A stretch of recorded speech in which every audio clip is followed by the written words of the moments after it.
friends, welcome back to my YouTube channel Physics. So today we are going to study about the potential energy of a compressed or extended spring, and in which we define what is elastic potential energy, or we can say strain energy of spring. Now consider a massless spring of natural length, that is capital L. That means इसका जो मास है spring का, हम क्या लेके चल रहे हैं, ये सिर्फ हम कंसीडर कर रहे हैं, तो इसलिए प्लीज कंफ्यूज मत होना. ओके, तो मासलेस स्प्रिंग है, that is m is equals to 0. Just ये हमने क्या किया है, कंसीडर किया हुआ है. Okay, so one end of it attached with the fixed wall and its other end is attached with a block of mass m. Fine. And this block is moving on smooth horizontal surface. Now this block has moved in this direction by x distance, right? That means it is pulling the wall towards right and the block towards left by the force of magnitude kx. That means कि इसकी जो spring है इसमें क्या tension लग रही है, that is kx. हम बोल सकते हैं कि फोर्स लग रही है, इतनी फोर्स से हम इस ब्लॉक को इस तरफ खींच रहे हैं. फाइन. अब ये स्प्रिंग इस तरफ मूव कर रहे हैं, दैट मीन्स कि ये वॉल को भी इस तरफ अपनी तरफ पुल कर रहा है. फाइन. लेकिन अब जो ये तो फिक्स्ड है और इक्वल एंड अपोजिट रिएक्शन है, तो ये ब्लॉक को भी अपनी तरफ कितने फोर्स से पुल करेगा, दैट इज kx. इस मैग्नीट्यूड से ही करेगा, where k is are what, spring constant. The force exerted on spring are kx towards left by the wall. इस तरफ ये खींच रहा है इस ब्लॉक को, वॉल अपनी तरफ खींच रहा है, right. And the second force is kx towards right by the block. क्योंकि ब्लॉक को हमने राइट साइड हम लेकर गए हैं, इसको मूव करवाया, दैट मीन्स कि इस साइड फोर्स लग रही है, दैट इज kx, और राइट साइड ये मूव कर रहा है. Fine. How much work has been done on the spring by these two external forces. एक तो वॉल जो लगा रही थी और एक जो ब्लॉक लगा रहा था. फाइन. लेकिन हमारी फिगर में जो वॉल थी वो क्या है, that is fixed. That means there is no displacement, x is 0. तो what is work done, that is force into displacement, but there is no displacement, so work done by the wall is equals to what, 0.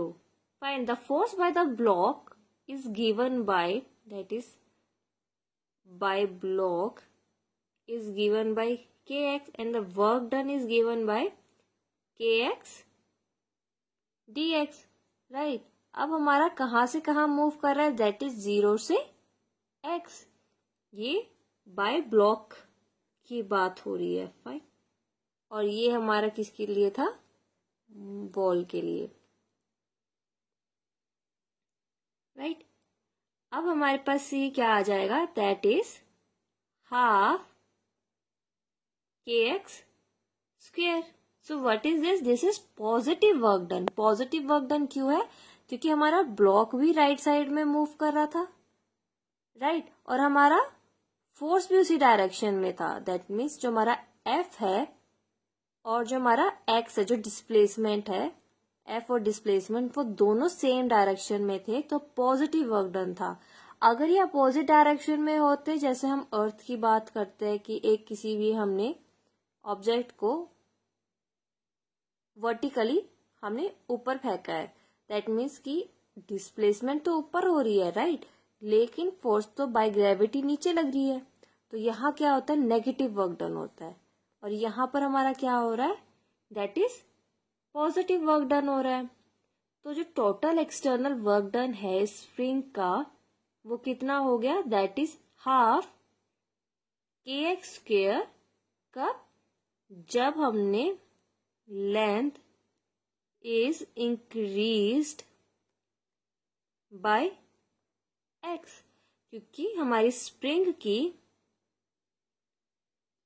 Natural length क्या थी, that is L, और वो stretch होके क्या हो गई थी, L प्लस x हो गई थी. At that point work done by the block is given by that is half kx square, and this is positive work done. The same is the external work done on the spring if it is compressed by a distance x. अभी तक हमने elongation की बात करी थी, that means increase in the distance हुआ था x. अगर हम कंप्रेस करते हैं, दैट मीन्स इस साइड हम अगर मूव करते हैं ब्लॉक को, तो सेम हमारा वर्क डन होगा, that is half K x square by this distance. Same distance उसने इधर कवर किया है. Fine. And we know that जो एक्सटर्नल वर्क डन होता है, that is external work done, वो किसके इक्वल होता है, that is change in the total energy. And what is total energy, that is K plus U. Kinetic energy plus potential energy, that is mechanical energy. So work done किसके equal हो गया, change in its total mechanical energy. Okay, इसमें तो आपको कोई confusion नहीं है यहां तक. फाइन. अब हमें पता है व्हाट इज स्प्रिंग. हम स्प्रिंग को क्या कंसीडर करके चले थे, that is spring is massless, right. तो स्प्रिंग की हम काइनेटिक एनर्जी निकालेंगे, that is half m v square. And what is m, that is 0. तो हमारे पास वेलोसिटी क्या, सॉरी काइनेटिक एनर्जी क्या आ गई, दैट इज 0.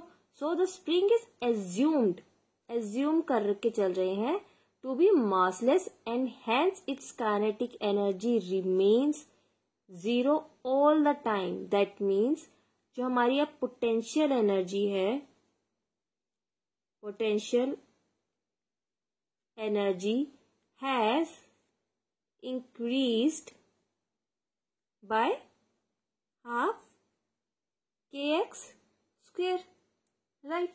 तो पोटेंशियल काइनेटिक एनर्जी तो हमारी 0 है, तो वहां पर क्या रहेगी, only potential energy. That means it is increased by what, half kx square.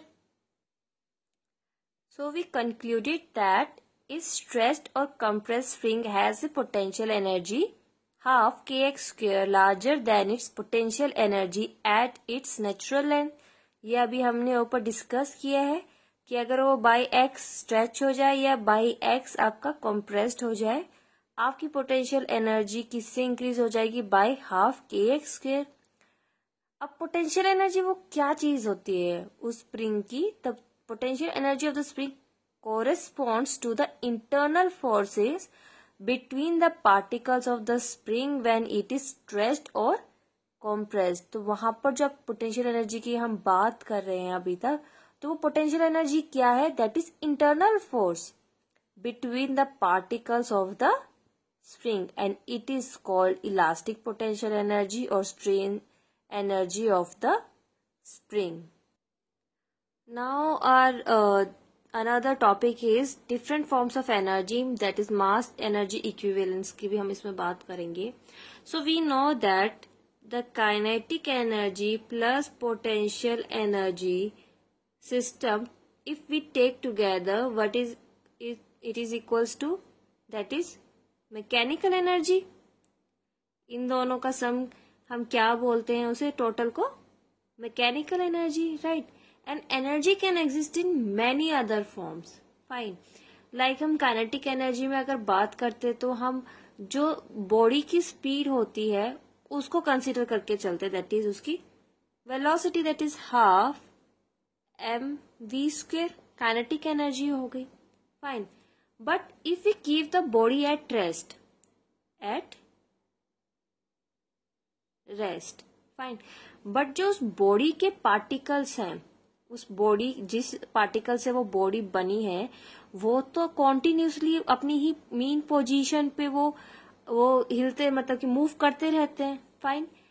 वो जो पार्टिकल इंटरनल फोर्स एक्सर्ट कर रहे हैं दैट इज पोटेंशियल एनर्जी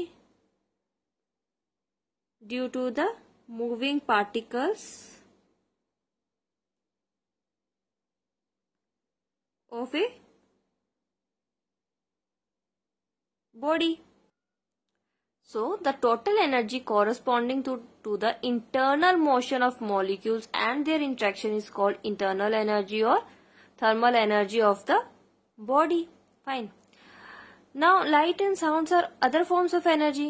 अगर कोई source है जो light या sound produce कर रहा है, that means there will be loss of energy. वहां पर अगर कुछ वर्क डन हो रहा है, कुछ प्रोड्यूस कर रहा है, कुछ कोई भी सोर्स, चाहे लाइट प्रोड्यूस हो रही है, चाहे कोई वो साउंड प्रोड्यूस कर रहा है, तो वहां पर कुछ ना तो कुछ लॉस हो रहा है, that is loss of energy. Einstein special theory of relativity shows that material particle itself is a form of energy. मतलब अगर हमारे पास 8.18 into 10 raised to power minus 14 joule of energy को हम कन्वर्टेड एनर्जी को हम कन्वर्ट कर सकते हैं इनटू एन इलेक्ट्रॉन, और सेम एनर्जी हमारी रिलीज होगी अगर हम उस इलेक्ट्रॉन को क्या कर देंगे, डिस्ट्रॉय कर देंगे. By destroying an electron same energy हमारी क्या होगी, रिलीज होगी, और सेम एनर्जी हमारी यूज कन्वर्ट होती है to make an electron. The relation between the mass of particle m and its equivalent energy is given by E is equals to mc square, जहां पर हमारा c क्या है, that is speed of light and it is equals to 3 into 10 raised to power 8 metre पर second. इससे हमें क्या पता चला है कि energy can never be created not destroyed, it can only be changed from one form to another. जैसे अभी हमने एग्जांपल लिया था कि उतनी एनर्जी से हमने इलेक्ट्रॉन बनाया, वो कन्वर्ट हो गया एक मटेरियल में. अगर हम उसे डिस्ट्रॉय करते हैं उतनी ही एनर्जी वो क्या होती है, रिलीज करता है. दैट मीन्स कि एनर्जी को ना हमने क्रिएट किया ना डिस्ट्रॉय किया, उसको बस हमने एक फॉर्म से उसको क्या किया, हमने दूसरी फॉर्म में कन्वर्ट किया. So, I will be going to discuss Einstein's special theory of relativity separately in my coming videos. So, stay tuned. If you like my video, please like, share and subscribe my channel. Thank you for watching.